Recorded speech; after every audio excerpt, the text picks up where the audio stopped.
Cricket के माध्यम से नवाब शमसुद्दीन जी को याद किया जा रहा है, तो इसके लिए तो मैं कमेटी को बहुत बहुत धन्यवाद करना चाहता हूँ। अच्छे कार्यों में लगाएं, शिक्षा में लगाएं, अपने बच्चों को, भाई बहनों को पढ़ाने में और पढ़ने में उस एनर्जी को लगाएं, उस पैसे को अच्छे कार्यों में लगाएं, तो उससे हमारा मेवात बढ़ जाएगा। मेवात में ऐसा नहीं है कि उसकी कमी है, मेवात में बहुत टैलेंट इतना कूट कूट के भरा हुआ है। मैं तो बहुत पहले से कहता आ रहा हूं, टैलेंट की कोई कमी नहीं है। अगर कमी है सिर्फ सही राह दिखाने की। अगर सही राह बच्चों को अगर हमारी मिल जाएगी, शिक्षा मिल जाएगी, तो मेरे ख्याल से मेवात दुनिया के नक्शे पे नंबर 1 पे आ सकता है, ऐसा मुझे पूर्ण रूप से विश्वास है। आज शहीद नवाब शमसुद्दीन को याद किया गया है और उनके तत्वाधान में आज एक क्रिकेट टूर्नामेंट का भी आयोजन हुआ है। जिस कमेटी द्वारा ये नवाब शमसुद्दीन को याद किया गया है, खासकर उस कमेटी के लिए आप क्या कहेंगे और किस तरीके का ये संदेश जा रहा है इससे? देखिए, सबसे पहले तो हमारे देश में आप जानते हो कि क्रिकेट को तो भगवान ही माना जाता है, और उस क्रिकेट के माध्यम से नवाब शमसुद्दीन जी को याद किया जा रहा है, तो इसके लिए तो मैं कमेटी को बहुत बहुत धन्यवाद करना चाहता हूँ। क्योंकि एक ऐसी शख्सियत जो हमारे फिरोजपुर झिरका का, जिन्होंने एक तरह से उनके थ्रू ये फिरोजपुर झिरका एक तरह से बसा, उसकी जन्म सतली हुई, तो उनको याद करना ये हमारा फर्ज भी बनता है। और उसमें एक ऐसे खेल को जिसको भारत क्रिकेट को एक तरह से भगवान मानता है, उसके थ्रू उसका दोनों का कॉम्बिनेशन मिला के कमेटी ने जो काम किया वो बहुत ही अद्भुत है, सुंदर है।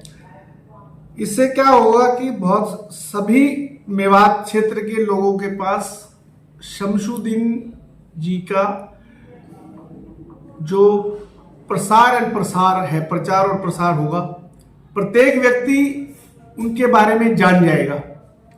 क्योंकि बहुत सारे लोग ऐसे भी हैं मेवात में जो शायद उनके बारे में ना जानते हो, नाम से परिचित नहीं है। तो ये एक बहुत अच्छा काम हुआ है, और नए बच्चों को खेल भावना का भी इसमें अवसर मिलेगा, और खेल भावना भी पैदा होगी, आपस में भाईचारा, प्रेम बढ़ेगा। ये एक बहुत अच्छा कार्य किया उन्होंने। इसके साथ जो खासकर जो इसका आयोजक थे इस्माइल प्रधान, उनके लिए क्या कहना चाहोगे कि उनके दिमाग में ऐसा आइडिया आया? काफी लंबे समय से लोग नवाब शमसुद्दीन को जो भूले हुए थे कि जहां मेवात बसा है, जो फिरोजपुर झिरका जिनके नाम पर बसा है, उन्होंने फ्रेजर ऐसे जो अंग्रेज जो शासक थे जिन्होंने मेवात के लोगों पर जुल्म किया, और इन लोगों ने दिल्ली में जाकर उनके निवास स्थान पर उनको जो है कि उनकी हत्या की। उन्हीं की हत्या के मामले में इनको फांसी के फंदे तक पहुंचाया गया था। तो आखिर इसको आप कैसा देखते हैं? देखिए, सब लोग जानते हैं कि जो हमारा मेवात है ये तो हमेशा अंग्रेजों के खिलाफ लड़ा। यहाँ ही नहीं, दोहा में अंग्रेजों ने जब इनसे बाढ़ खुंदवाई, तब भी हमारा मेव समाज डरा नहीं, डट के मुकाबला किया अंग्रेजों का, और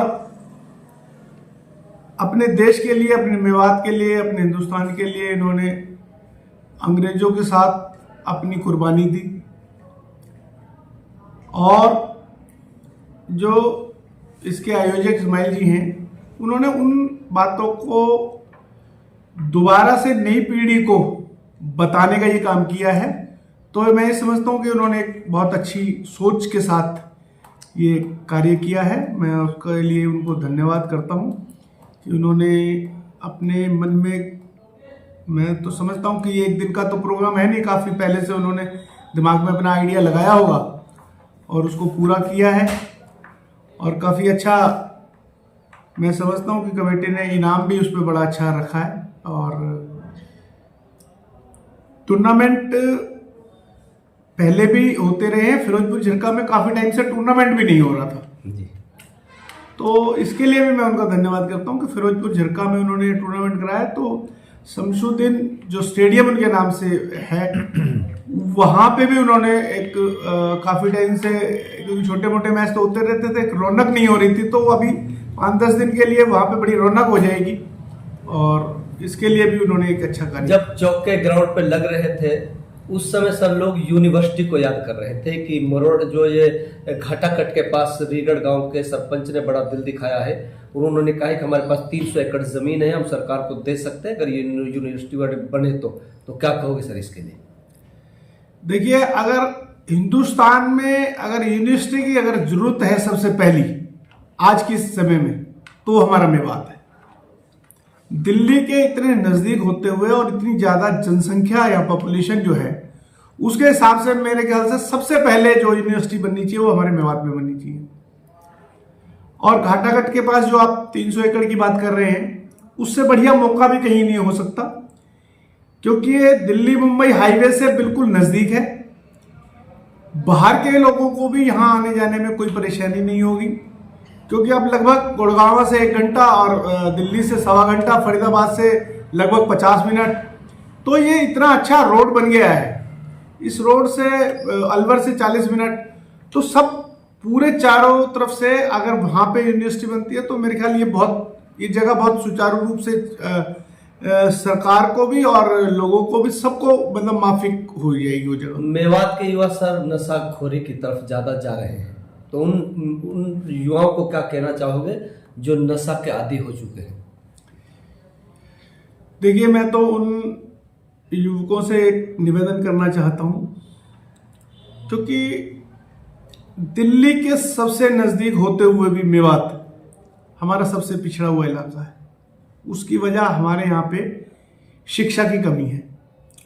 अगर इसमें वो नशाखोरी में लिप्त हो जाएंगे तो इस मेवात का भविष्य अंधकार में हो जाएगा।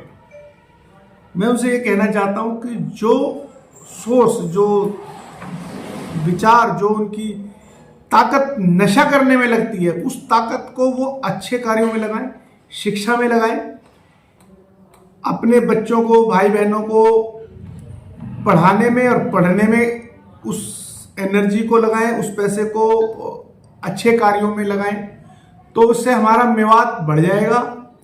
मेवात में ऐसा नहीं है कि उसकी कमी है, मेवात में बहुत टैलेंट इतना कूट कूट के भरा हुआ है। मैं तो बहुत पहले से कहता आ रहा हूं, टैलेंट की कोई कमी नहीं है। अगर कमी है सिर्फ सही राह दिखाने की। अगर सही राह बच्चों को अगर हमारी मिल जाएगी, शिक्षा मिल जाएगी, तो मेरे ख्याल से मेवात दुनिया के नक्शे पे नंबर 1 पे आ सकता है। ऐसा मुझे पूर्ण रूप से विश्वास है। अच्छे कार्यों में लगाएं, शिक्षा में लगाएं, अपने बच्चों को, भाई बहनों को पढ़ाने में और पढ़ने में उस एनर्जी को लगाएं, उस पैसे को अच्छे कार्यों में लगाएं, तो उससे हमारा मेवात बढ़ जाएगा। मेवात में ऐसा नहीं है कि उसकी कमी है, मेवात में बहुत टैलेंट इतना कूट कूट के भरा हुआ है। मैं तो बहुत पहले से कहता आ रहा हूं, टैलेंट की कोई कमी नहीं है। अगर कमी है सिर्फ सही राह दिखाने की। अगर सही राह बच्चों को अगर हमारी मिल जाएगी, शिक्षा मिल जाएगी, तो मेरे ख्याल से मेवात दुनिया के नक्शे पे नंबर 1 पे आ सकता है। ऐसा मुझे पूर्ण रूप से विश्वास है।